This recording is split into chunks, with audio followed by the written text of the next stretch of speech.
Angie. Okay, welcome everyone that's coming in tonight. Sorry, we're just a few minutes late getting going here. We wanted to make sure we could get all the technology working well. So tonight we're doing a breeding webinar, and this is a great time of year for that. People have all had their foals, and they've thought about what stallions maybe they're looking at, but sometimes during the winter months we don't take advantage to think about those mares that may be challenging. Sometimes that rolls around in the spring and we think, oh boy, how's this going to go this year? So hopefully tonight you'll learn some new things about managing specifically the problem mare that we think those are going to be really helpful for you. So tonight we have Dr. Maria Schnobrich from Rood Riddle Equine Hospital in Kentucky, Lexington, Kentucky. So a little bit about Dr. Schnobrich. She has a pretty extensive background, and I think you'll find this presentation very interesting. She did her study at the Pennsylvania Veterinary School, followed by internship at Rood Riddle under Dr. Tom Riddle himself. And then she also completed a second year as a resident veterinarian at Shadwell Farm. She finished her residency in large animal theriogenology at the University of Pennsylvania, and she received some pretty prestigious awards while she was doing that work. And so she's continued to work in that field, in the reproduction field, and her focus is really on the problem mare and problem stallion. So she does both ambulatory reproduction and advanced reproduction techniques, and she's been involved in quite a few very interesting research projects, and those are both locally and national research projects. And her particular interest of study is diagnostic methods for the problem mare and enhancing reproductive success for the mare and stallion. So I think you guys are really going to enjoy tonight's presentation. Also want to mention about our sponsor for the Fauna Educational Webinar Series.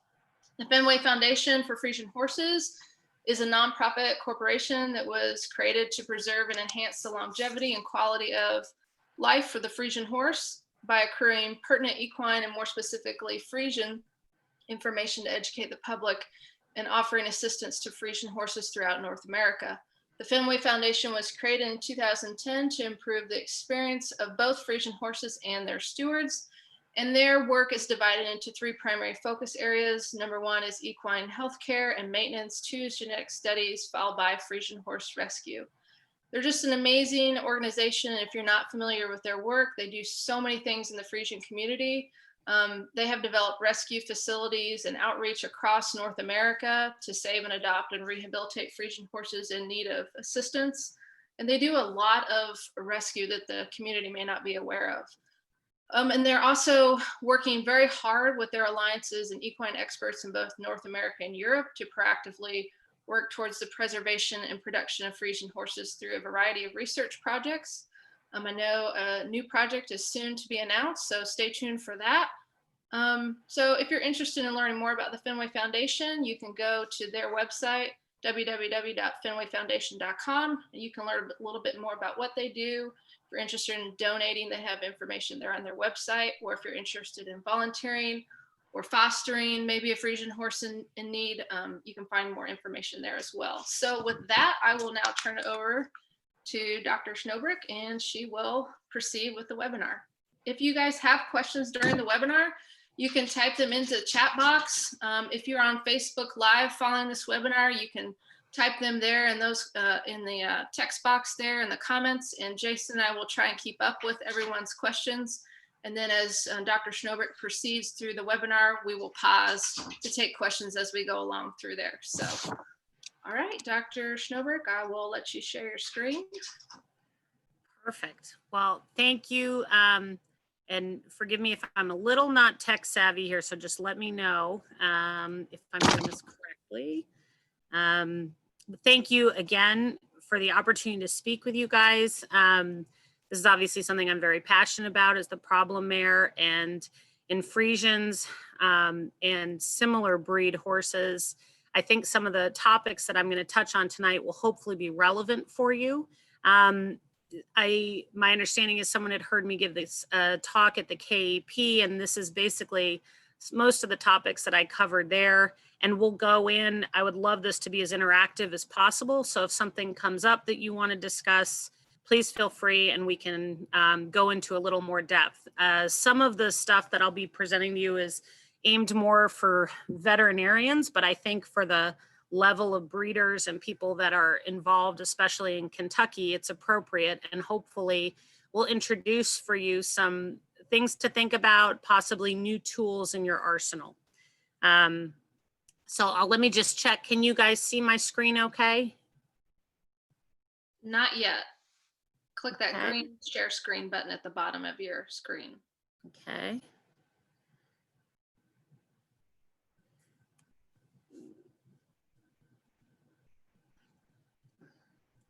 Share. Let's see. Okay, let me see. All right, I've clicked share screen.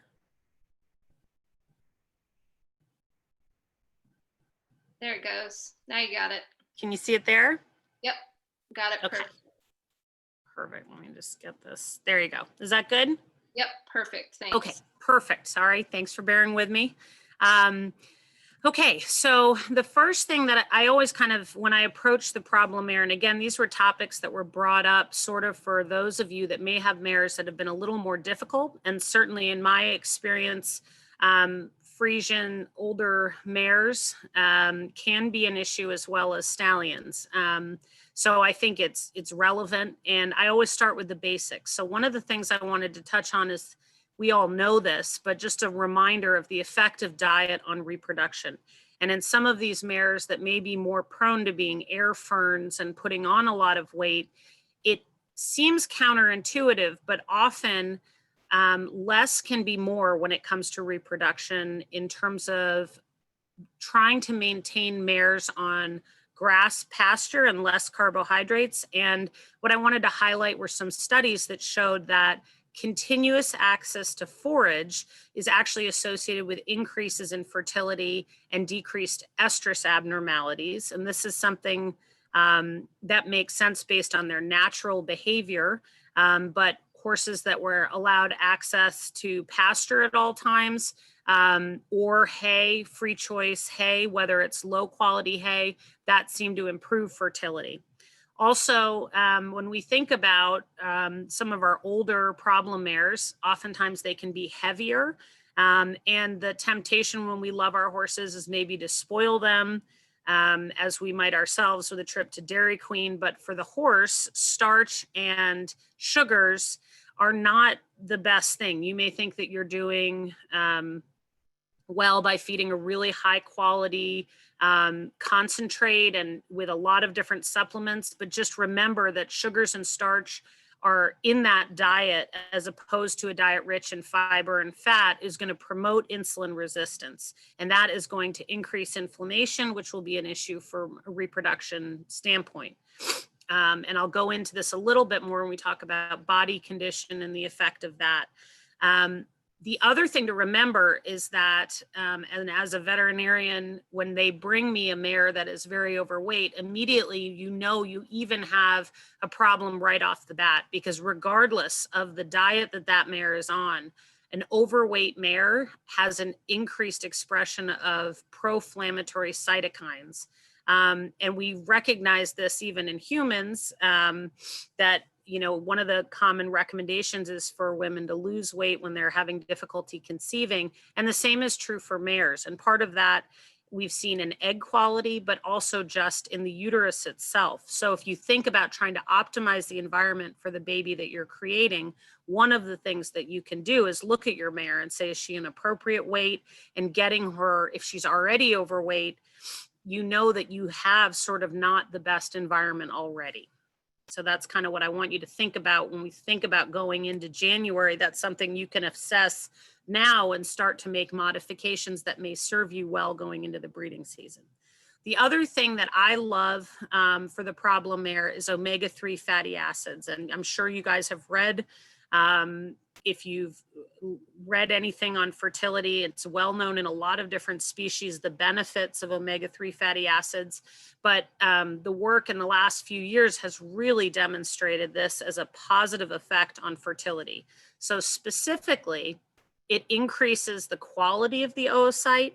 So in older mares that were 20 years of age roughly, and they were fed hay and a balanced diet, for embryo transfers, in this one study by Hembroke, there was a 23% embryo transfer rate. So for every embryo they got, only 23% of them resulted in a pregnancy. After 8 to 16 weeks of omega-3 fatty acid supplementation, the transfer rate went up to 51%. So that is really important in terms of telling you that the quality of the embryos that are being produced, there is a benefit there, whether it's in the endometrium. But in this case, they were the same mares, the older mares being transferred into younger mares. So we know that this really was a reflection of the egg quality itself. There are also benefits to the uterus. So the supplementation of omega-3 fatty acids has been shown to decrease inflammation, specifically tumor necrosis factor alpha, and even change the gene expression in the uterus that promotes inflammation. In general, older mares that have had inflammatory conditions or seem to be mares that don't clear infections, this is a really good choice. And people always ask, well, what exactly do you recommend? I personally really like KE, the EO3 product is a really good product. The Platinum Performance Healthy Weight Oil, those are two that I feel have a lot of really good science behind. And I would say if you were interested in supplementing that, if you started these mares, if you're going to be breeding February on, that I would probably start December 1 in order to maximize your effect. Can you say those two again really quick before we go on? Sure, stop. Yep, go for it. Can you repeat the names of those products you just mentioned? Yep, absolutely. So again, it's an omega-3 fatty acid. There's a lot of them on the market. And what's important to realize is that some of them, if there's not good quality control, can become rancid very quickly. And that is actually would have a negative effect because you'd be feeding your horse a product that is actually pro-inflammatory. So two of the ones that I like that I feel do very good quality control, KER or Kentucky Equine Research has a product called EO3 that they've shown with supplementation gets incorporated into the cell membrane. They do really good quality testing on that. I've really liked that. The other one that I recommend is Platinum Performance. It's called Healthy Weight Oil. Now, most Friesians I don't think of as usually having issues with weight gain.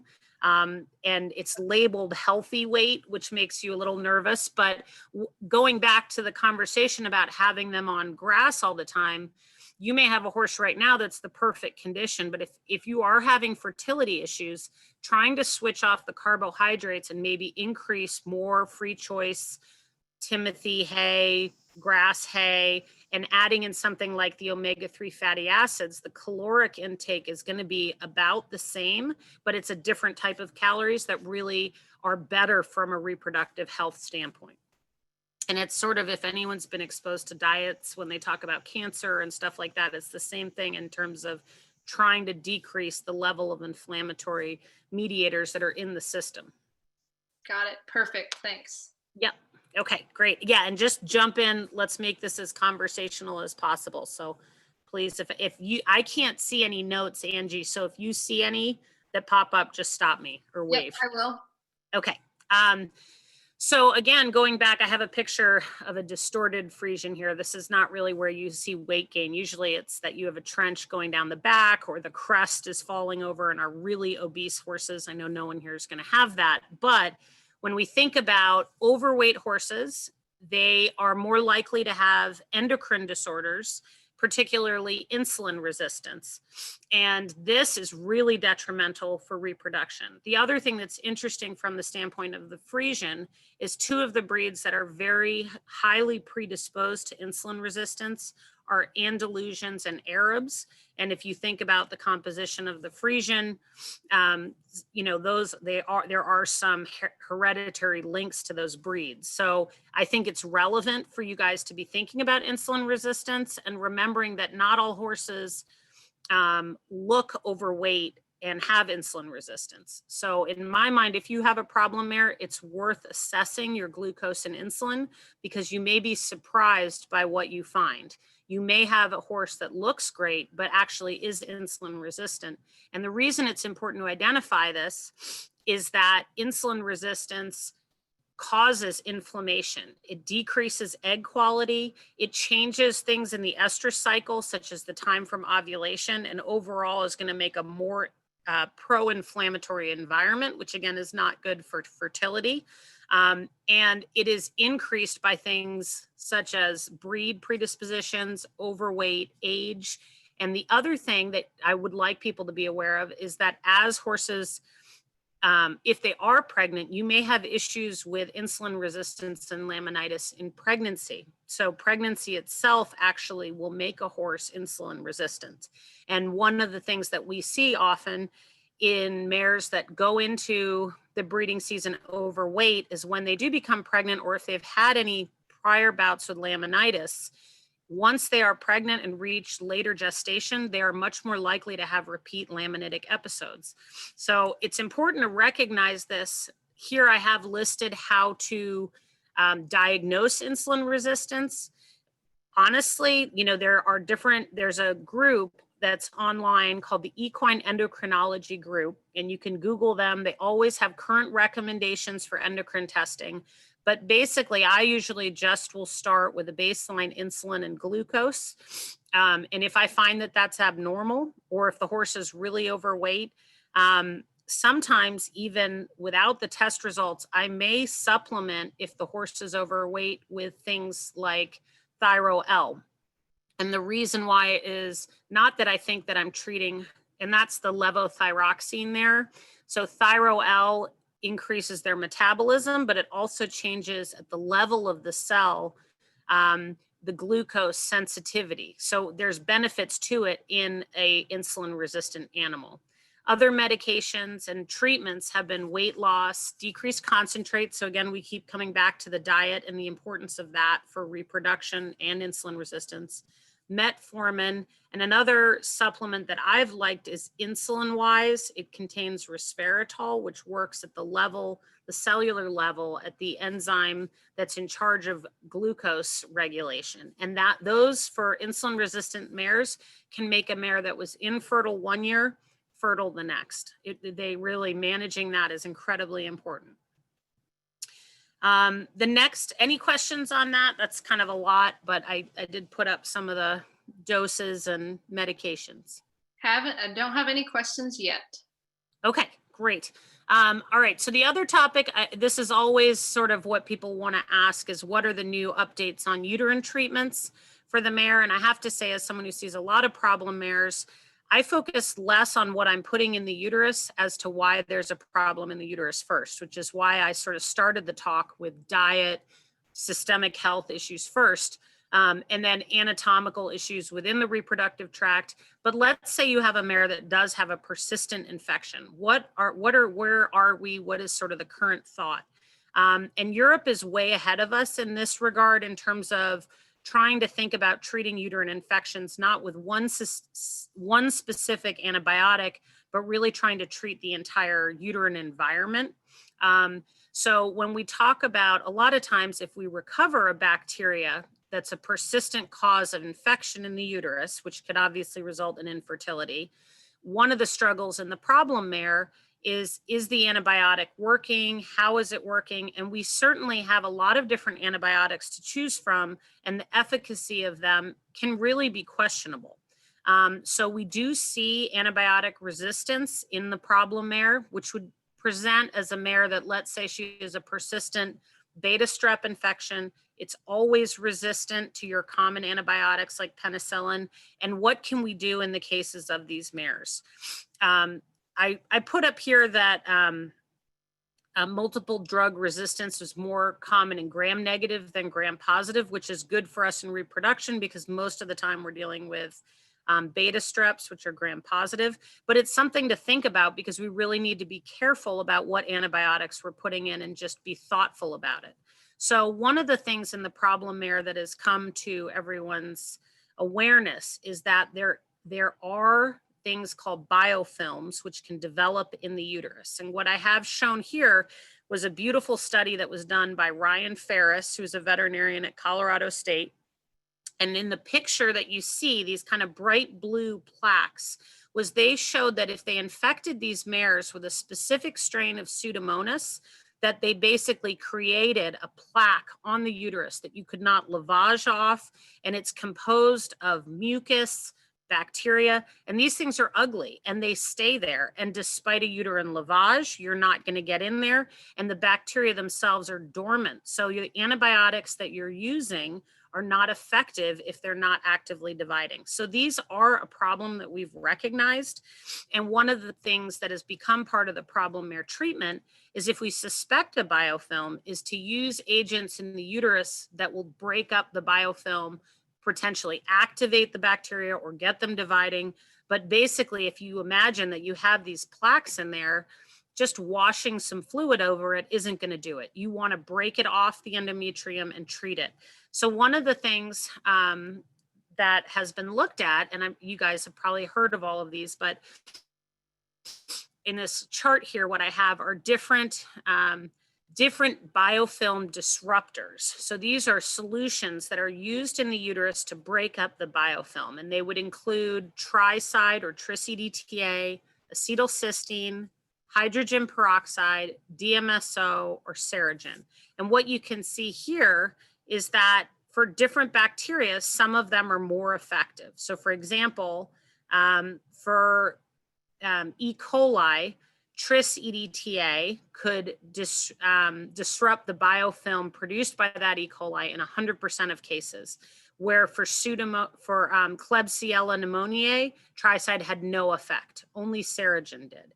So what it tells you is that this whole treatment, there's no one treatment for each mare. It's really tricky depending on what bacteria is present. And we know that multiple bacteria can grow within a biofilm. It makes the selection of the choice of biofilm disruptor important, because I'll give you a clinical example. We had a mare that had a really bad yeast infection and we treated her. Everybody commonly will treat yeast infections with either betadine washes or hydrogen peroxide, tricide. We tried everything on this mare, vinegar lavages, trying to just remove the biofilm and get that uterine environment better. She grew that yeast infection for 2 years. And what Dr. Ferris helped us develop was a biofilm assay where you could take the isolate and test these different agents to see which one for that mare was most effective. And we found that in her case, it was DMSO. And when we used DMSO as a uterine lavage, she cleared up within a week and we were able to get an embryo for the first time in 3 years. So it's important to know which agent is effective. And what I have up here is Dr. Ferris helped us develop an assay at Rood Riddle. Haggard's also has one up and running. And it basically allows you, if you have a mare that has a really persistent infection, you take a swab isolate, you bring it to the lab and you say, I want to know which biofilm, we call it the biofilm disruption assay. And we will test it against these agents to see which is most effective. And it helps you target your treatment. And Dr. Cromer reviewed this. What we looked at were a bunch of different agents. I'm not going to bore you with what they were. But what we found was that killing, for all of the isolates that we had, povidone iodine was actually the most effective in killing bacteria within the biofilm, which is really good news for breeders because it's cheap. That's a very cheap broad spectrum agent. It doesn't increase antimicrobial resistance. So there's a lot of benefits to that. And it basically, I just want to let you know also that these assays are available when you do have an isolate that is not going away. You don't just have to keep throwing blindly medication and money after them. It's incredibly important to have a targeted treatment. And so the cost of this is about, if you submit with a culture, it's about $200, but it's going to guide your treatment and save you money in the long run. So these were kind of the results from it, but basically it was very interesting because we didn't expect that povidone iodine would be as effective as it was. Hydrogen peroxide and vinegar were also very effective. So you can see, and things like acetylcysteine, which we use a lot, was actually nowhere near as effective as we had hoped it would be. And that may be because there's resistance to it, but it's certainly interesting. So again, then we looked at for the types of bacteria, which ones had 100% efficacy. Strep looked like it was the easiest to kill. Yeast was very difficult. And this is also, I bring up the yeast because a lot of times we don't know what to treat a yeast infection with. And this biofilm assay can help you identify what's the best treatment for it. Culturing yeast is difficult, but looking at its biofilm production ability and what works against it may help in your case if you have a persistent one. And then this is sort of a note for those who are actually doing it. But like I said, the povidone iodine really came out as a strong contender in its efficacy.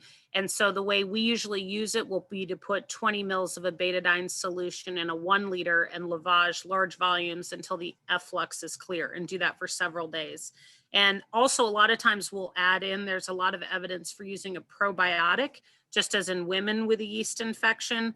The thought in horses is that it may have something to do with changing actually the immune function by working at the gut level.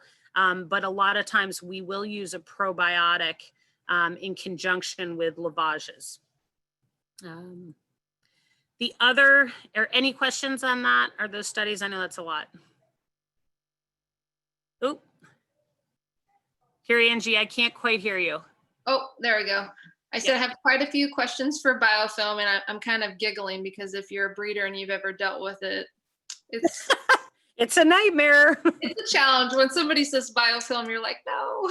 Yeah, exactly. And as the owner, you're like, that means this is going to be expensive, and the first treatment didn't work, right? Right. Okay, so first question is from Karen, and she wants to know, is the determination of what type of bacteria and possible related biofilm being found in the culture, such as a swab that you mentioned, or from flushes? Does that make sense? So does it matter if you recovered it from a swab or a flush? Is that? I think she's asking, is it possible to determine what type of bacteria and related biofilm is found in the culture, or do you have to do a flush? No, you can do a swab. So it's very simple. Just where you would normally culture, you just bring that in, and what they do is they grow it up like a normal culture. And once they've isolated the bacteria, then they plate that into the biofilm study. So it doesn't change anything in terms of the way you're submitting samples. You do not need to do anything different other than when you submit your culture, you request a biofilm assay on top of it. Okay. And the results sometimes. One is not better than the other then? Nope. I mean, if you have I would say if you have a mare in which you've intermittently had trouble isolating a bacteria, that doing a uterine lavage, you're more likely to recover something. But if you have purulent material coming out of the cervix and there's fluid in the uterus, you're likely going to get the same result. Okay. So often I just do swabs unless I'm really having trouble isolating or growing something. Gotcha.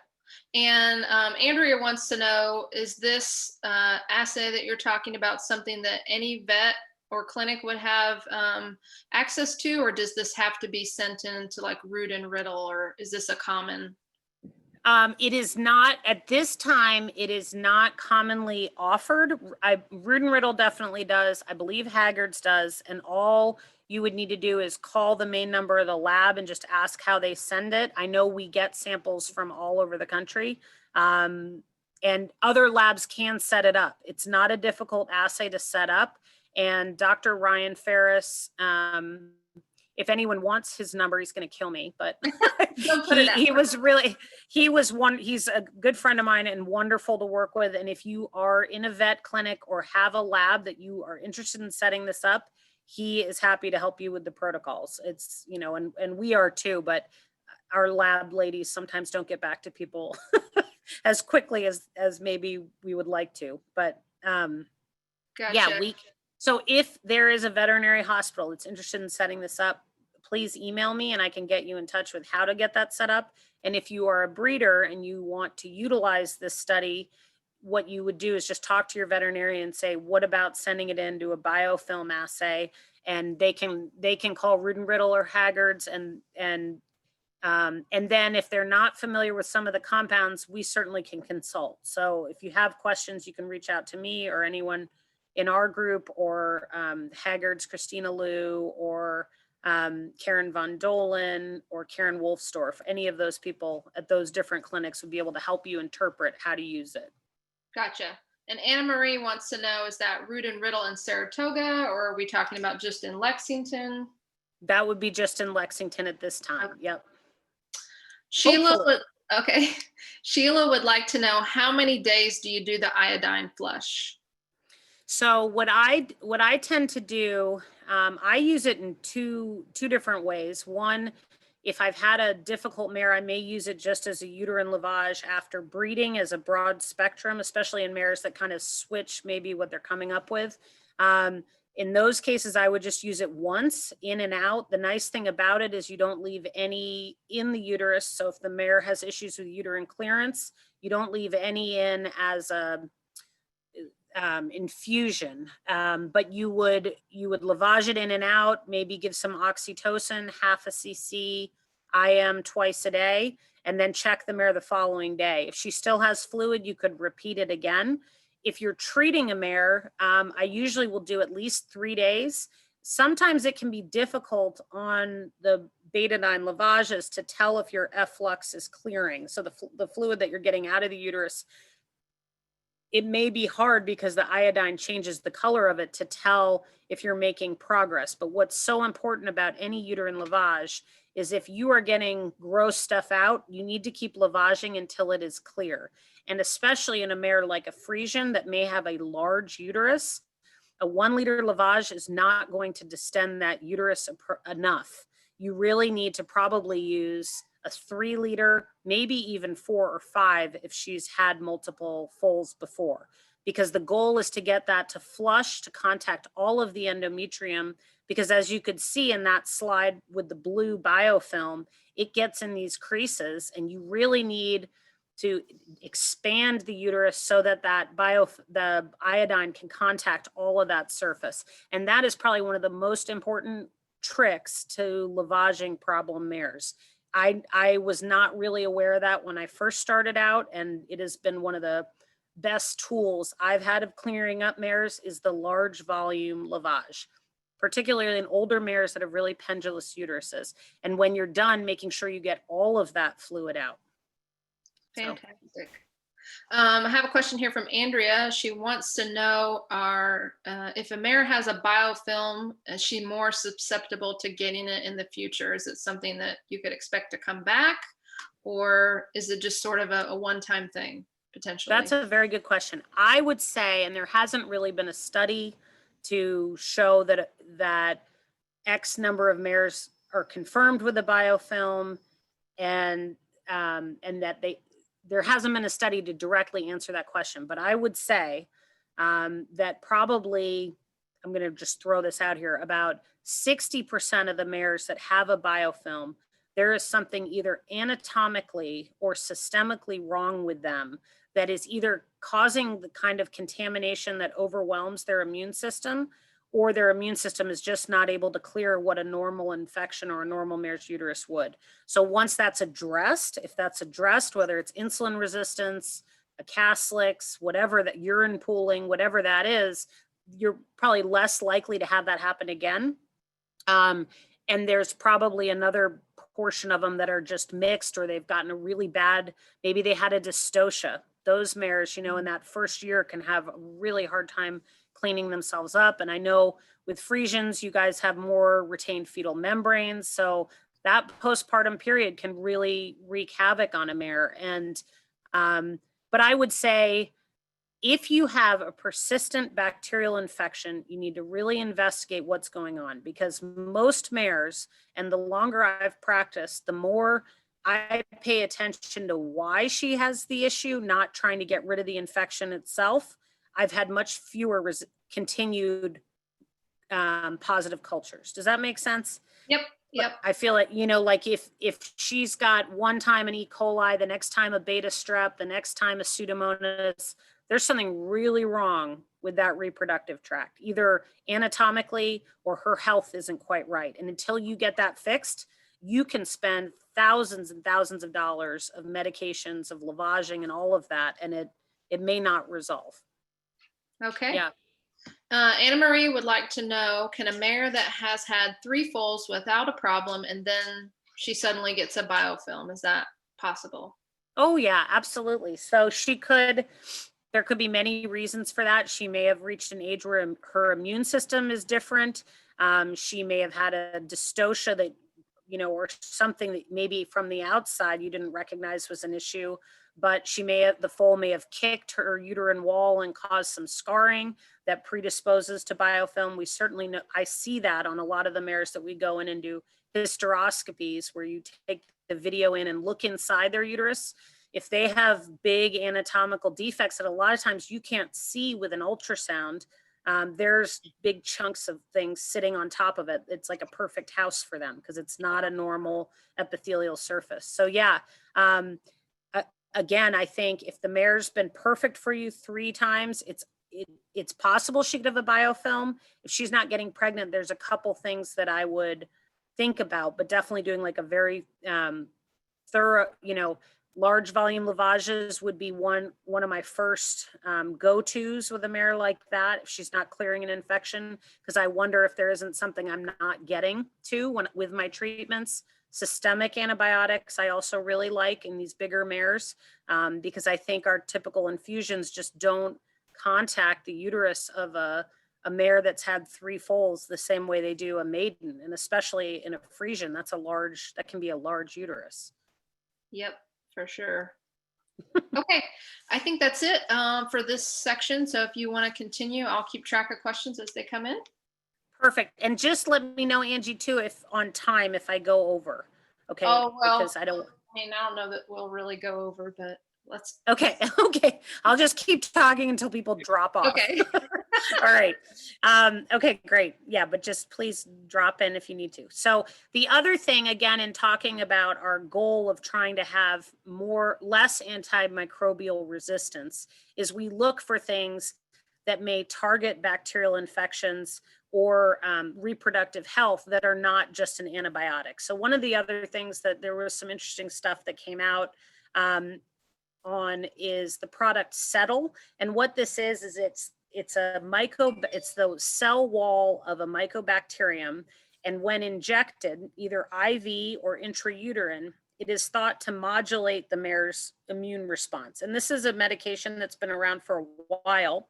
But I just wanted to bring it up as a reminder. And there was also a new study done that I'll share. So just so you know a little bit about the product, again, the goal is that it's somehow changing the inflammatory response. So in susceptible mares, which means mares that are more likely to get inflammation after breeding, when they were treated with Settle, MCWE, it downregulated these inflammatory markers at estrus and diestrus. And so it basically made their immune profile more similar to a mare that is resistant to inflammation after breeding. So when we think about the problem mare, a lot of times, one of the biggest issues with them is that their immune response is sort of hyper-inflammatory. And especially in older mares, we know that they have a more exaggerated immune response. And so this is a medication that you can give at the time of breeding, pre-breeding. When you've identified a bacterial infection, you're really supposedly able to give it at any time, and it may help alter that mare's immune function. There have been studies that have shown that putting it in the uterus as well as IV administration are both equally as effective. I will say that sometimes mares will have a fever if you give this IV. So personally, I've been more comfortable with the intrauterine administration. And there has been evidence that even just a single dose of this medication can reduce the percentage of mares that are infected with beta strep, which is, helpful in our arsenal of things that aren't an antibiotic, basically. And also when we talk about the immune system, this is something that if you don't feel like the mare is responding correctly, you may kind of want to reset her or think about trying this. So this study, what I have up here was a study done by Carly Fedorka, and she showed that in mares after foaling, there was and I think they gave it within the first 7 days of foaling, that it helped increase inflammatory cytokines. So this dotted higher graph right here is showing you the IL-1 beta expression. So it basically ramped up the mare's immune response. And it also, in culture, there it is below, it decreased the number of isolates grown, or the colonies grown. So it did two things. It sort of helped those postpartum mares increase their inflammatory response and also clear infection. This I do think is relevant for Friesians, especially when you guys have issues with retained fetal membranes. This would be something that I would consider in the postpartum period to jumpstart your mare. It may be helpful. It's just something else you might be able to use. Platelet-rich plasma is another product that people have talked about as an infusion. And basically what it is that you're taking the blood from the horse and you're concentrating it or centrifuging it into this component of the blood that's going to contain platelets and their proteins. And the thought is that by using it as a uterine infusion, and people have used platelet-rich plasma in a lot of different places, but that it may help with changing the way inflammatory cells come into the area after breeding and modulate inflammation. This is a lot of kind of more dense science stuff on PRP. But the main point is that when they've looked at it in mares, for mares that have had older mares with degenerative changes, it did seem to change the intrauterine fluid. And if you infused it, just a 20 ml volume, 24 hours before or 4 hours after insemination, it helped significantly in the inflammatory response for mares that were having an issue. Also, they've shown, this group Segabenazi out of Brazil has shown that even the conception rates were higher with mares treating with PRP. So in my mind, the mares that this applies to are the mares that have a really exacerbated inflammatory response after breeding, that you could potentially put this in pre-breeding, lavage, inseminate, and do your post-breeding lavage, and you may have a very different inflammatory response to that breeding that I would think could be helpful. I'm not going to go into this. This is more the nuts and bolts of how to make PRP, but it's up here if you guys want to see it. There's certainly a lot of studies on that that you can look up. And I just learned of another group that is making a PRP. I think it costs $100. So it's a kit where you can make your own PRP as long as you have access to a centrifuge.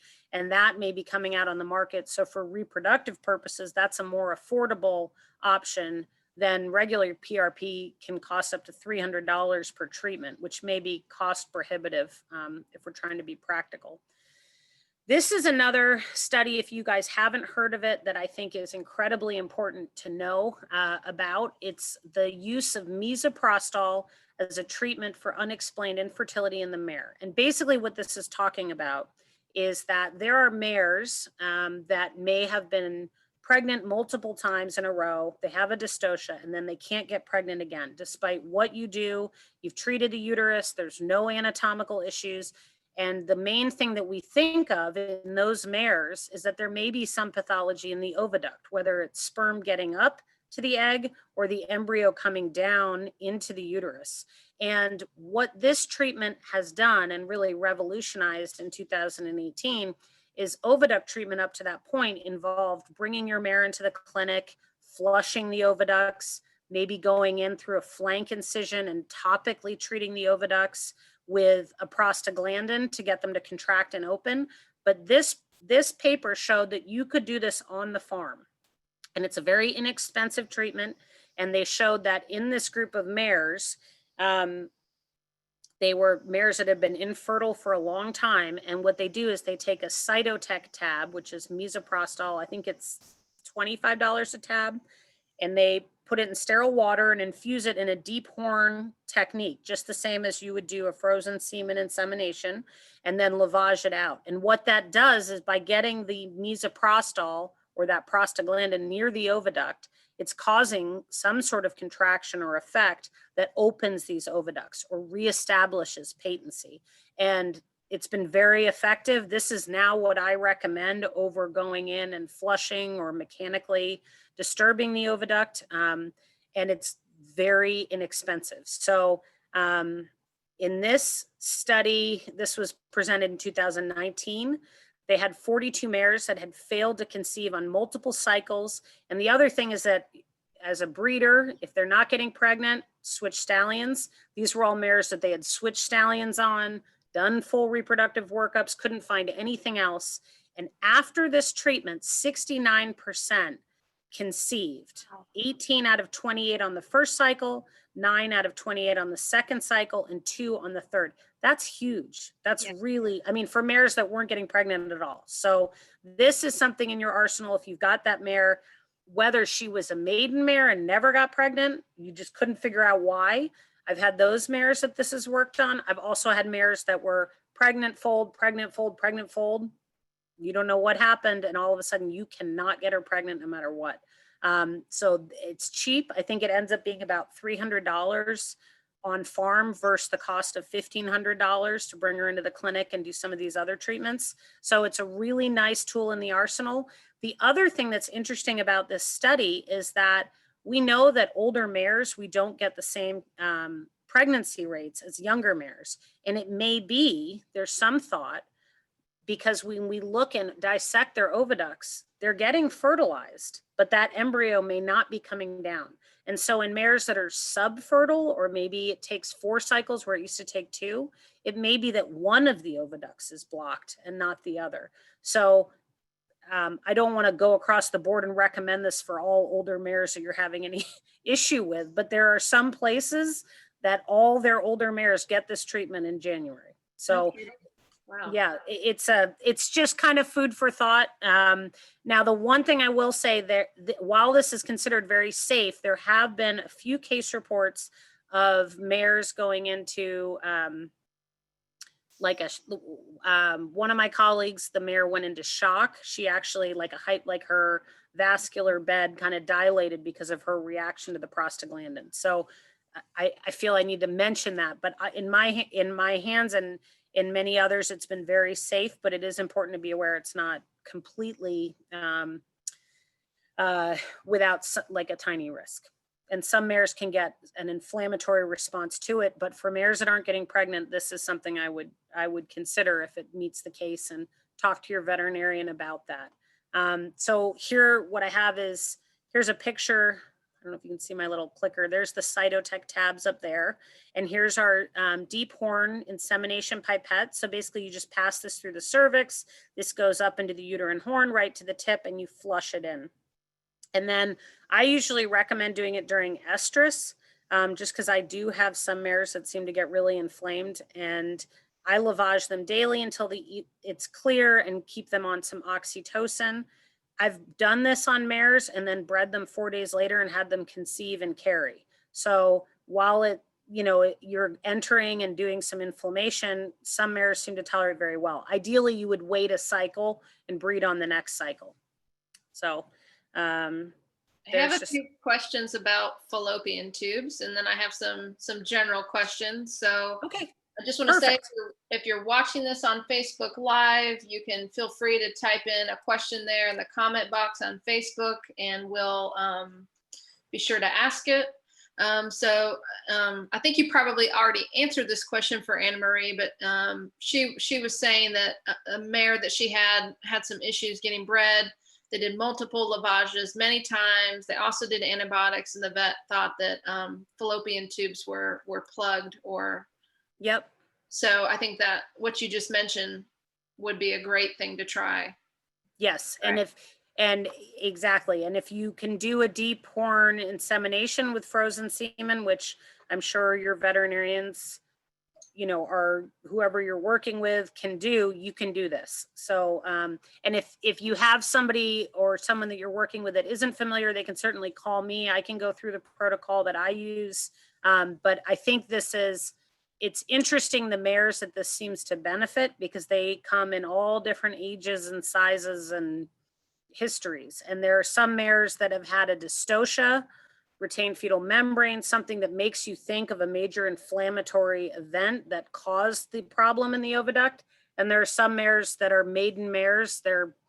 They've been bred a whole season to 3 different stallions, and then you do this procedure and suddenly they're pregnant. So it's, and one other question people will have is, if you do this once, do you need to do it again? And I would say there's probably a 10 to 20% reoccurrence rate. So of the mares, if we've seen 60 of them, 50 of them, maybe 1 or 2 come back for a second procedure, but often once, and I recommend doing it in January when they're cycling. I have a question here about maiden mares and fallopian tubes. What would cause an issue with fallopian tubes in a maiden mare? I mean, if she had never been bred before. Yeah, really good question. So one of the cool things about the mare's oviduct or fallopian tubes is that, unlike any other domestic species, there's a tiny little sphincter at the end. So the oviduct goes from the ovary, it catches the egg and brings it down into the uterus. And in most species, humans especially, it's like a giant tunnel. It just goes straight through and then into the uterus. And if that egg is not fertilized, then it passes into the uterus and is expelled. Most other domestic species all are like that.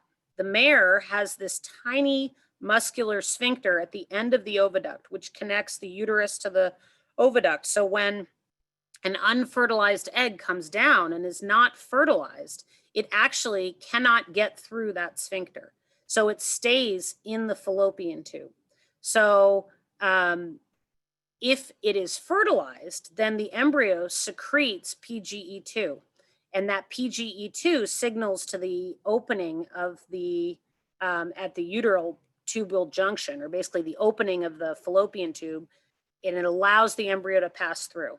So if it is not an embryo, the egg and all the debris from the ovulation stay in the oviduct. So if you think about a 12-year-old maiden mare and how many ovulations she's had, none of which have been fertilized if she's never been bred, that all that debris is theoretically in the oviduct. So that's how a maiden mare would be potentially an issue. And that's one of the first things, if we've bred a maiden mare a couple times, that's what we'll go to as a treatment, because we do see it in maiden mares. Wow. So on that topic, Lisa would like to know, do you feel the need to culture the maiden mare the first time you breed her? I would say honestly, it depends on the owner and the situation and the semen you're using. If you are using the last dose of a dead stallion, yes, because I think ideally the gold standard is you should culture on every cycle that you're breeding, because otherwise you may be wasting your time. That being said, there are plenty of, you're probably 85% fine if you don't, in most maiden mares. Now, the reason I say that I would prefer to is there are mares that can look totally normal on ultrasound. They can look totally normal on their cervix, and they can actually, on your cytology and culture, have inflammation, and you may culture something. And that is really good information to know, because now 2 weeks later, when you're saying, why didn't she get pregnant? You have an answer. Or you wouldn't have bred her and you would have cleaned her up and optimized that cycle. So I guess as a theriogenologist, my gold standard answer would be it's worth your time on any mare to do a culture and cytology before you breed her. But I understand financial constraints and practicality. And if you have a live cover situation, or your access to semen is unlimited, and if you get her on this cycle or the next, it's not that big of a deal. I don't think it's wrong to try breeding her without doing a ton of diagnostics first. But again, it depends on the type of semen. But in my opinion, I've been surprised, and when there have been times where I've switched to not doing as many cultures on maiden mares, and honestly, I've gotten burned. Now, maybe that's more in thoroughbreds. I do think they're different. Like thoroughbred maiden mares, a lot of them will have pneumovagina or air in their uterus. And that's less of an issue in a Friesian maiden. So, thoroughbred maidens may not be the same in that comparison. But I think it's important that you definitely need to do a thorough ultrasound evaluation and speculum exam. And I would I would suggest it. Okay. Question from Karen. She says, in the statistics being shown in some of your slides, is pregnancy referring to a 15-day confirmation, or is that later when you get a heartbeat confirmation? So that's a really good question because as we know, a lot of mares can get pregnant. It's whether they keep it that really matters at the end of the day. So it depends on the study. I think in the Sega Benazzi, it was a 14-day, if I remember. Most of these are 14 days. A live foal rate is usually what's reported if you're reporting what's actually foaled. So if I go back, I would say most of these are initial, like I promise you in these older 20-year-old mares that we talked about with diet, that was a transfer rate.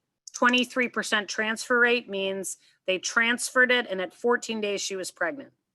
I promise you the embryo loss in that is high. So, you know, just her being an older mare. So transfer rate would mean just pregnancy at 14 days. And most of the studies do it that way just because it's so cost prohibitive to hold the mares for the whole gestation. Okay. And so good question about breeding season. So this question comes in from Tanya and she wants to know, what is the best time of year to evaluate your mare if you have all winter and you don't know that you have an infection going on until you get ready to breed in spring, and you really want to make sure that you get that full, how risky is that to just wait and have a uterine infection brewing all winter long? So especially, I think, especially in a mare that's been a problem mare, you would ideally like to put her away, is what we say, kind of at the end of the season clean, which means that while she's still cycling, August, September, get a clean culture on her, make sure that her vulvar conformation is good. And then at that time, a lot of people won't check them until January, but I would recommend, if she's been a real issue for you, checking her again in November, because some of them will start to accumulate fluid, especially if they've been a problem, and you do not want that to sit all winter. Now, ideally, you want to do any uterine treatments when they're still cycling in an estrus, and some mares will go into anestrus, which makes it difficult to treat. But if you have 2 centimeters of cloudy fluid in November, you need to treat it, because there's enough evidence that shows that letting her sit with a uterine infection is incredibly detrimental to her uterus and will make her much harder to clean up in the spring. So if I have a mare that, let's say I finished the breeding season, everything looked good, and she was a pretty straightforward mare, I felt like there wasn't, you know, her reasons for not getting pregnant were straightforward, and you looked at her after she wasn't pregnant, there wasn't any fluid. Ideally, you get a culture, but a lot of those mares, I would just recommend rechecking in January. And as soon as they start cycling, I wait to get a culture until I really feel like they're in a good estrus, and then let them go through their first ovulation and breed on that next ovulation. Ideally, that's what I would do. But there are mares that I think, I have a group of problem mares every year. We kind of do November checks. If I don't like the way if we treat them in November, I want to see them again in December. I give them a little bit of time, but I don't want to let them go through all of winter with a sea of critters in there. Got you. Anna Marie says, you recommend to do the meso treatment in January. Here in Vermont, they don't start until February, March. Do you flush when they start cycling? Yes. Yep. That would be ideal, because in my mind, you're going to cause some inflammation. So you would like that reproductive tract prepared and ready to handle the inflammation. And in my mind, going in and mucking around in January is probably not a great idea. I think you're absolutely right. So what I would do is follow that mare, and potentially, if you're not in a huge rush to breed, what I would do is wait until you get a really good estrus, really significant edema, 35, 40 millimeter follicle, and treat her at that point, so that you have a few days to lavage. And if she doesn't happen to ovulate at that time, you can still have a few days to clean her up, and she's still in estrus. So her reproductive tract is going to help resolve any inflammation much more efficiently than if you were to do it when she's in anestrus. But I would recommend that you definitely, like, January is not a set thing. That's January and in good estrus. So there are mares here that won't start cycling till February, and I wouldn't just treat them in January. I would wait until I see that nice edema and really feel like the tract is ready for me to go in and do some manipulations and recover from that. Okay. She says they don't usually breed until June anyway. So perfect. Yeah. So in that case, I might even wait until April, because let's say you do cause some inflammation and she's the rare mare that reblocks, you kind of want to do the treatment within a month of when you're going to be breeding. So if her uterine culture is clean and all of that, and you're going to breed in June, I would think beginning of April when she's cycling is good, because you could do her first week of April, then you have the next cycle to make sure she hasn't developed any kind of infection, and then June you're ready to go. Okay. Matthew is watching on Facebook Live, and I think he popped in partway through the misoprostol. I probably didn't say that right. Treatment. No, you're fine. Misoprostol, you're good. If you could just reiterate any side effects for doing that procedure, he would like to know if there are any. Sure. So the side effects that have been reported are a very severe inflammatory reaction in the uterus. So the initial research recommended doing it in diestrus. And I can imagine that causes one heck of a reaction in some mares. So that, I don't think there's been, like a non-reversible effect, but the way that I've tried to combat that is by doing the treatment in estrus. And in some mares that are particularly susceptible to infections, I've even started them, and I know this is controversial, but on a prophylactic antibiotic the day before I do the treatment, so that if there is contamination and they have issue clearing that. So for example, I might do oxytetracycline when the mare has a 30 and good edema. The next day I do the misoprostol treatment. I just infuse, it's 3 mils of sterile water with 1 cytotec tab on each side. And then I give the mare, I might do that in the morning, have her get 1 dose of half a cc or 10 international units of oxytocin in the afternoon. The following morning, I'm lavaging her with LRS and I'm keeping her on LA200. If by day 3, so that's now the day before, the day of, and the day of the lavage, if the lavage, the first day you lavage, it will be pretty cloudy. And on the next day, if it looks pretty good, and sometimes I'll scan the uterus just to see how much edema or if it's really flared up. If it looks pretty quiet, then I'll stop the LA200, maybe do 1 more day of an LRS lavage, keep her on oxytocin, half cc IM twice a day, and then let her go out of heat. What I want to see is that I get 1 day of crystal clear LRS. That's, to me, tells me I can stop lavaging. So you basically lavage until that's clear. The other side effect that I mentioned that is a little more concerning is we had one veterinarian, I think she used a higher dose of the misoprostol. She used 2 tabs per side, and I've used up to 3 tabs per side, which is 3 times the dose, because in Kentucky, more is better, right? No, I'm just kidding.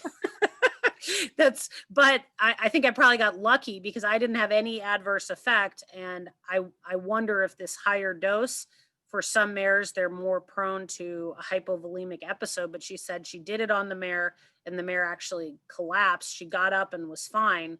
But, you could give Banamine beforehand and see if that helps. Block some of the prostaglandins if they're causing more prostaglandin formation. But those are the side effects to be aware of. The collapse has only happened in 1 case, and honestly, I would say 500 mares. So it's a very rare thing, but I always like to mention it because I think you should know. Okay, next question is about Regimate, which a lot of people, I wouldn't say a lot of people, but veterinarians sometimes give that as sort of a proactive way to maintain a pregnancy even before that they've confirmed there's a pregnancy? Do you recommend that? Is that something that or what type of horse would you recommend that for? So in this case, we're talking about Regimate after breeding, but before you've diagnosed a pregnancy.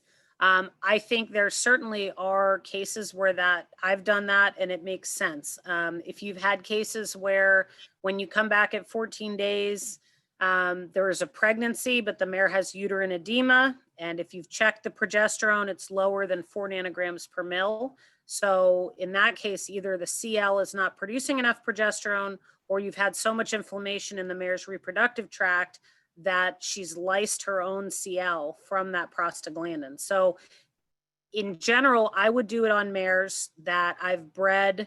I've either seen that situation where they have, you've bred them, they become pregnant but lose the pregnancy. And when you look at pregnancy diagnosis, it doesn't look like a pregnant tract and you're already behind the 8 ball.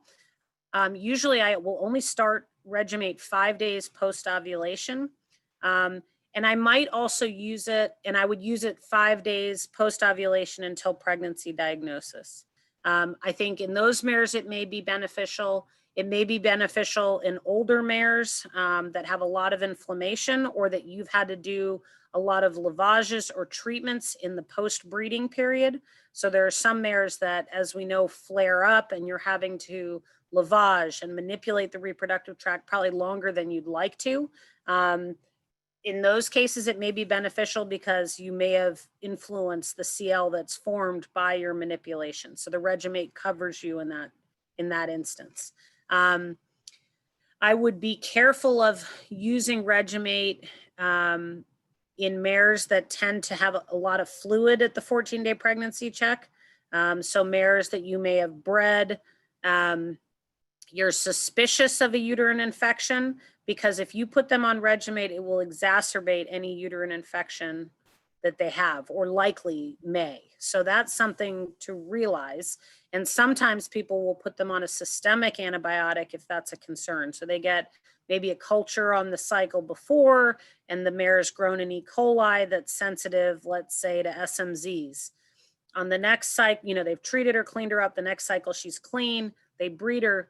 You might, in those cases, do SMZs for the first few days after breeding, just to cover yourself in case there's a biofilm or that E. coli is present, and then start your Regimate. Those are sort of some combinations. I don't think it's wrong. I think if your mare is not getting pregnant, it may have some benefit. There's some mares, and it's hard to explain why, that it may be just that it's helping the uterus, the gland secretion, all those things.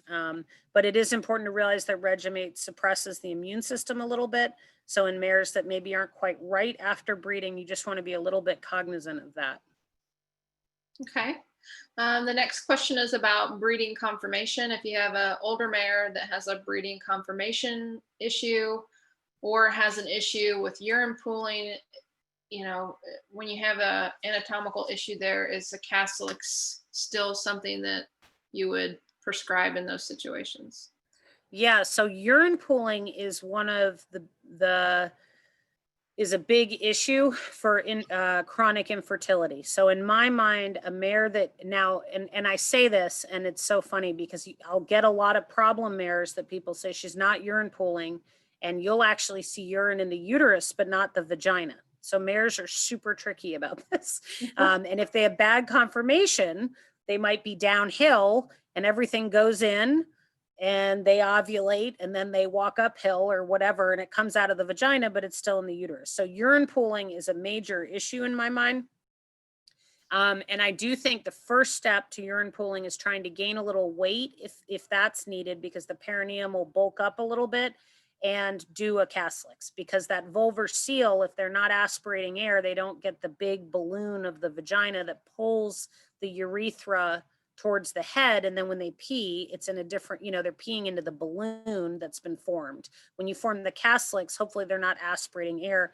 And your veterinarian can tell if that Caslix is adequate by doing the ultrasound exam. And if you can see air in the vagina on the rectal ultrasound, especially a lot of it, that's not normal. So that means your caudal barrier is an issue. I will say that there are some mares that seem to be able to work around urine pooling. They can get pregnant. Some of them even urine pool during pregnancy and they can maintain. But if you are having pregnancy loss, you need to fix that. So the first step would be weight gain in the Caslix for urine pooling. The next step is potentially a perineal body reconstruction or a urethral extension. And it really depends on the severity of urine pooling. If she's only doing it one day during estrus, some veterinarians will put a urinary catheter in the beginning of estrus and keep the mare on SMZs so she doesn't establish a bladder infection, get her bred, lavage her, let her ovulate, because then she's not going to be urine pooling, and remove the catheter. And that way, if she's pregnant, she hasn't spent the whole estrus cycle contaminating herself. That's one way to work around it if you're not trying to do a major surgery. But if she is in diestrus, estrus, urine pooling, you're really fighting an uphill battle. And until you get that urethral extension surgery done, you know, or work on repairing it, you're going to have a real problem. So. Okay, well, last question that I have. So I'll take a call for last questions. If there's something you would like to ask, now is the time to either type it in or send a private question and answer, and we'll get it. But the last question I have is about persistent follicles or cystic follicles in older mares.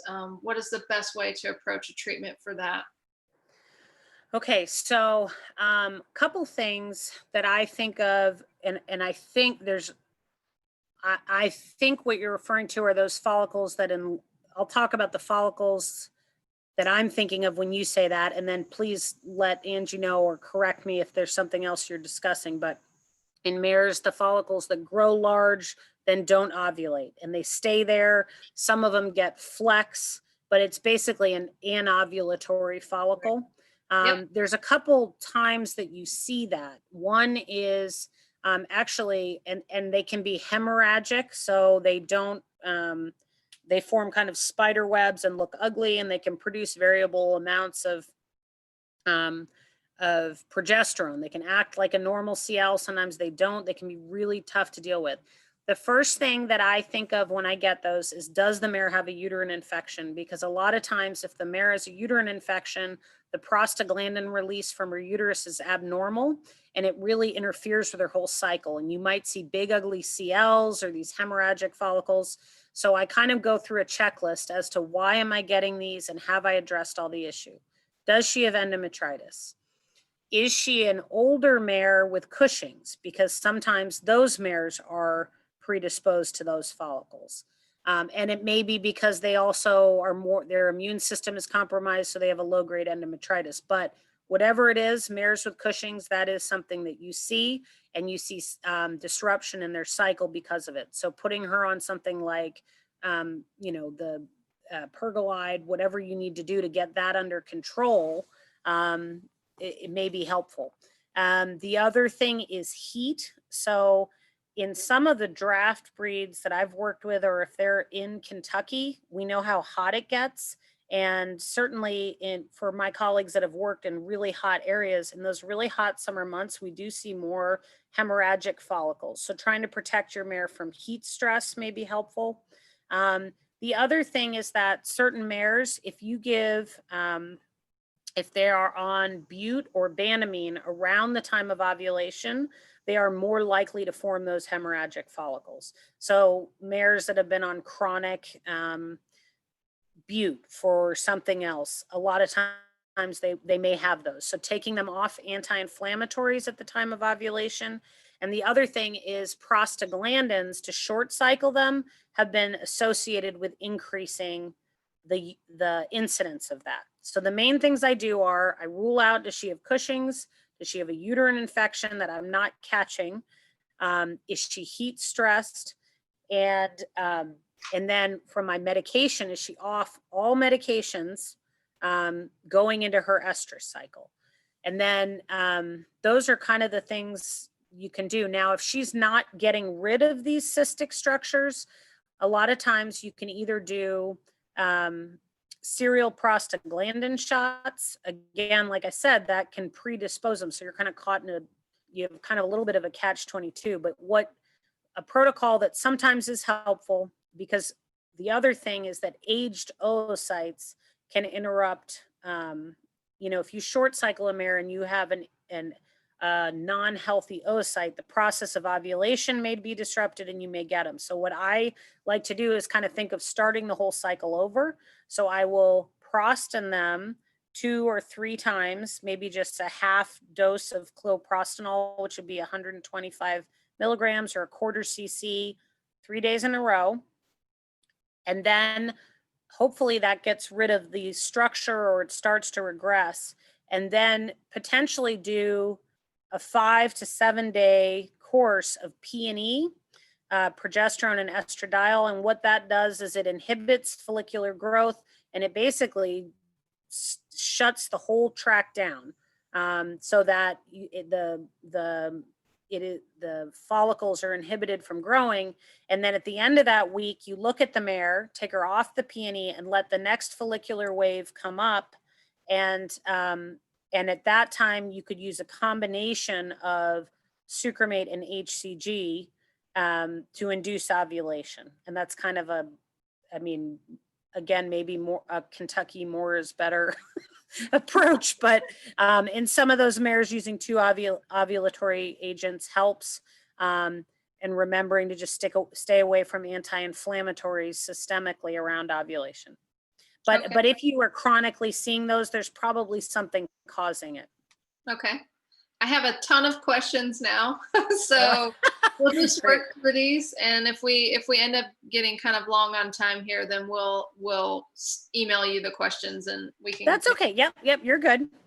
Okay. So Robin would like to know, what's your suggested treatment for uterine cysts, if any? Okay, perfect. So if I have a fertile mare with a bunch of uterine cysts, I don't touch them.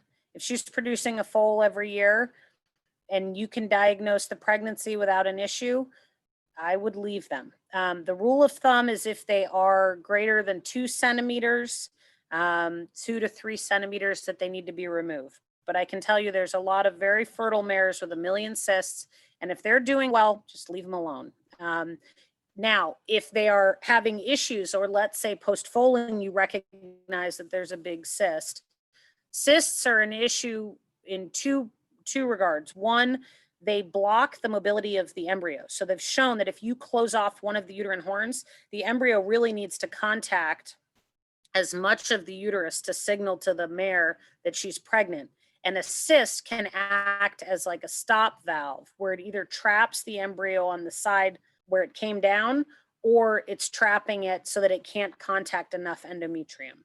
So from a pregnancy recognition standpoint, a lot of mares that have cysts, those may be candidates for Regimate after breeding, because the maternal recognition of pregnancy isn't working, so the CL isn't going to be maintained. So putting them on Regimate prophylactically may be helpful. The other issue is that if it acts as a stop valve, this mare is not going to be able to clear uterine infections or the normal inflammation from breeding appropriately. So in that case, you do need to do something about the cysts. There's a couple different ways that you can deal with cysts. If money is an option, you can go in with a biopsy forceps or your hand, depending on the veterinarian's comfort with it, and rupture the cysts. That can result in a lot of trauma because you don't necessarily see where you're going. And especially if there's a lot of them, it can kind of become a bloody mess. They usually will do okay, but I would say the better option is to have the mare come in for a hysteroscopy so that you can really see what you're lancing. And in older mares, a lot of times we've been taught that lasering the cysts is the best thing to do because it removes the base of the cyst and they will not reoccur. In my opinion, and this is again, there hasn't been a study that's compared it, but if you look at the tissue that lies over the cyst, it does have glands and it is functional. I mean, all of us have seen placentas that have come out of mares with a lot of cysts, and you don't see a cottage cheese placenta, right? So the cysts are there, but there is still an interaction between that surface of the cyst and the pregnancy, although it may not be as good as it should be. So in my mind, in an older mare, I would rather do small targeted lancing of those cysts and improve the anatomy as much as possible, but without debriding or causing scar tissue. So what I like to do is when they come into me is a lot of times I'll put them on an anti-inflammatory, depending on what's going on in the uterus. I don't remove the cysts. If we have a really bad uterine infection, I try to clear that up, or we may do systemic antibiotics, and we'll go in and laser the cysts or lance the cysts. And I prefer to do that than the big scooping out or giant laser surgery. You can also do the scopes under with fluid, which may cause less inflammation. But you should remember that anytime a mare comes in for a hysteroscopy, she's going to have some inflammation after the fact. So it's best to do those cysts early January or a month and a half before you're going to be breeding. Because if you do them too far, like if you do the procedure in December, she's likely to regrow cysts by the time you're dealing with her in February, or let's say you want to breed at the end of February. So if you were in Vermont or Maine and you want to breed in June, I would probably do a cyst laser in March. I would go in, optimize that uterus the best I could, get her cleaned up, let her go through a cycle or two to clear that inflammation, and then breed her. But it's very interesting because some mares, even a small cyst can be a big problem for her. So to me, the most telling thing to do about about what to do about a cyst is if the mare is telling you that it's an issue. Okay. Lisa would like to know what your thoughts are about putting mares under lights to cycle earlier. Okay. I think I deal with a lot of mares that are under lights and that are under the pressure to cycle early. I think younger mares tolerate it very well. And problem mares, if they're less than 15, seem to respond. All mares respond well to it and reliably to being put under lights. So again, if you want to start breeding end of February, you're putting them under lights December 1st. And again, one of the things that's important in making sure that your lighting protocol works is that you're exposing the mare to enough light that you could sit in any area of her stall or where she is and read a newspaper. If you can't, it's not bright enough and it may not work. And there's other things like the Equilume mask that you can use. But in general, I'm very used to people putting mares under lights. I think it's fine. Personally, on real problem mares, a lot of times we just let them come in naturally because they may have only a few cycles. I mean, when you get up into the 20s, to me, I don't know that pushing them, and as little as we can push them, in those mares, in my experience, has been better. Okay. Karen would like to know, is pergolide safe for pregnant mares? Yes, so it absolutely is. The one thing about pergolide that you have to be aware of is that as the mare, and actually it may be very important during pregnancy to make sure that she stays healthy. But it is important to realize that it's going to suppress milk production. So in pregnant mares, we usually recommend weaning them off slowly about a month before foaling, because it inhibits prolactin, which is the hormone that helps the mare develop her colostrum and udder. And so mares that are on pergolide through foaling may have decreased milk production. And so that's, if they are on pergolide and they are truly cushingoid, I think it's important to keep them on, but in that last month of pregnancy, to wean them off so that they can develop an appropriate udder. Okay. Robin would like to know, would it help to give a course of SMV in the winter when mares are not ovulating if they had fluid in the uterus late in the summer?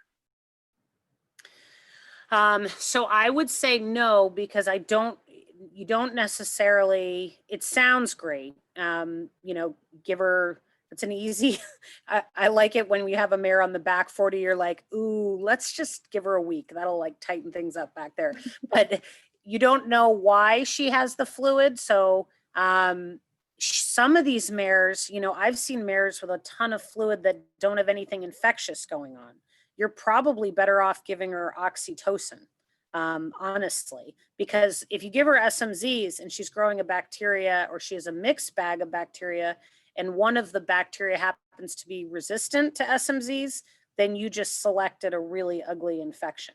So I think if you have a mare with a lot of fluid at the end of the summer, the best thing is just get a culture on her and probably do uterine lavage and an appropriate treatment, which may be systemic SMZs. That might be part of it, but just make sure that what is in her uterus is actually bacterial in origin. Because if she had a fungal infection or something else, or she's urine pooling, then it won't make a difference and it could potentially hurt. I hope that explains. But I am guilty of having mares that we do sometimes put them on SMZs because we figure it's a good broad spectrum. But if she is fluid in her uterus, it's worth trying to figure out when you put her away, what was going on. Okay. Okay. Anna Marie has a question about a mare that she has. She's miscarried 2 foals, one at 6 months and one at 6.5 months. She has an issue with excessive urination, and she's wondering, is it possible that pregnancy is stressing her kidneys and causing her to abort? She was given regimen during the 2nd pregnancy, but it did not help. Okay, so good question. 6 months repeated at that time makes me think not of a genetic thing, but likely something anatomical that's going on. So the pregnancy is at that point getting heavy enough that it pulls the reproductive tract forward and things start to change. So if she's excessively urinating, it may be that at that stage of gestation, she starts to urine pool. Or is it that at that stage of gestation, the other thing I would definitely check on her is a cervical defect. That's a very common history of mares with cervical defects, because they're normally okay for the first, depending on the severity of the lesion, they're usually okay for the first month, 2 months. But as the pregnancy gets heavier and pulls everything cranially and the cervix lies on the floor of the vagina, then bacteria starts to track in and you get abortion. So I don't know in that case if the abortus or the fetus and the placenta were submitted, but that may give you an answer. If it looks like on the placenta you have an ascending infection, meaning an infection that's coming from the vulva cranially, what you see is that thickened cervical star and really abnormal coloration there. That would fit with a cervical defect or urine pooling. Or inappropriate perineal conformation. The other thing, anytime a mare is urinating inappropriately, is I would check her for a bladder stone, which is pretty easy to do. Just if you're doing a regular ultrasound exam, you just scan the bladder and you a lot of times will pick that up. And sometimes you can even tell if the ureters are dilated. In terms of the pregnancy putting stress on the kidneys, I think it's possible. It's probably way down on the most likely things. It's probably more likely cervical or some anatomical change that's happening because of the weight of the pregnancy changing her tract. Okay. Hopefully that helps. I have a question for Matthew, and this is after the foal is born, but it's probably a good question. Yep. He has a mare that has rejected 2 foals. They were able on the full prior, they were able to give her a shot of estrogen and make that work. But he's wondering, do you feel that this is something that's going to reoccur every year? Like, is that a reoccurring problem where you would have a mare reject a foal multiple years? I think that mares that do that are more likely, if they've done it once, they're more likely to have than any other mare on the next pregnancy. I think you've got to watch that mare very closely. That doesn't mean that she won't be a great mom next year. So especially if she's done it twice, she's a mare that at foaling I would watch. There's a couple things that you can trying to help facilitate bonding. One is that I think people don't take into account a lot of times is pain management in the mare and anxiety. So making sure that the foaling environment is one that is not stressful for her, managing her with pain medication, whether it's Banamine, butorphanol, and sometimes acepromazine, which is an anxiolytic, may help. The other protocol that people have found in sometimes with bonding issues is after the mare foals and the placenta's passed and you've really tried everything and it's not working, is they'll sedate the mare heavily and give her a dose of estromate or Lutalice, which causes severe cramping. But the thought is that somehow that cramping is causing oxytocin release and it helps facilitate bonding.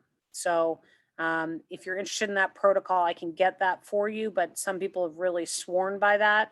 But I think of, and some mares are just going to be tough. So there are mares that are just not great moms, that historically and year after year, you either have to get a nurse mare or they're really tough. So I do think there's a behavior component that's there that you may not be able to get rid of, but I would also try kind of prophylactically seeing what you can do from a pain and anxiety standpoint. Okay, and that was our last question, but several people have typed in, hey, how can we get a hold of her? How can we reach her? How can we put our vet in touch with her? So do you want to tell people absolutely. how to contact you or get their vet in touch with you? Yeah, so I can, let me see if I can, I'll put up on the screen. Let's see, can I even do that? Let's see, we can insert a text box. Does that work? Yeah, sure. Can you guys see that okay? Yep. All right. You're going to see how bad I write. But yeah, no, you guys are, everyone, you're all welcome to call. This is my cell phone number, and then I'll put my email up here. But that's kind of, it's great to meet people from other areas of the country and share our tricks and learn some new ones from you guys. So you may have to make that white or something so they can see it. Yeah, and then again, like I said, you're going to see how really technically savvy, you have it took me years to make this PowerPoint. All right, let me see. And I have to thank Angie and Jason because I made them sweat because I got on this call. It was my fault that we started late, but as you can see, based on my typing, it's explainable why it took. So we appreciate you being here. So thank you very much. Yes, thank you guys so much for the opportunity. So can you see that okay? Yep. 859-381-7504. Yep. Perfect. Okay, I think that is it for tonight. This was really wonderful. I think this is really help our breeders, and I think it gives people a lot of extra things to think about. It also gives some resources for vets to contact Rood and Riddle for certain things that they may be needing assistance for. So we so appreciate you doing this. And we again want to thank our sponsor, the Fenway Foundation for Friesian Horses, for sponsoring our educational webinars. And I think we're going to look forward to seeing you back for another webinar. This was just absolutely fantastic. Great. So maybe we'll collaborate and see what else we might do in the future as far as breeding webinars with you. Perfect. And I promise I'll be right on time next. No problem. No, okay. Thank you everyone for listening and thanks for the opportunity. Wonderful. Thank you so much. Good night, everyone. Good night.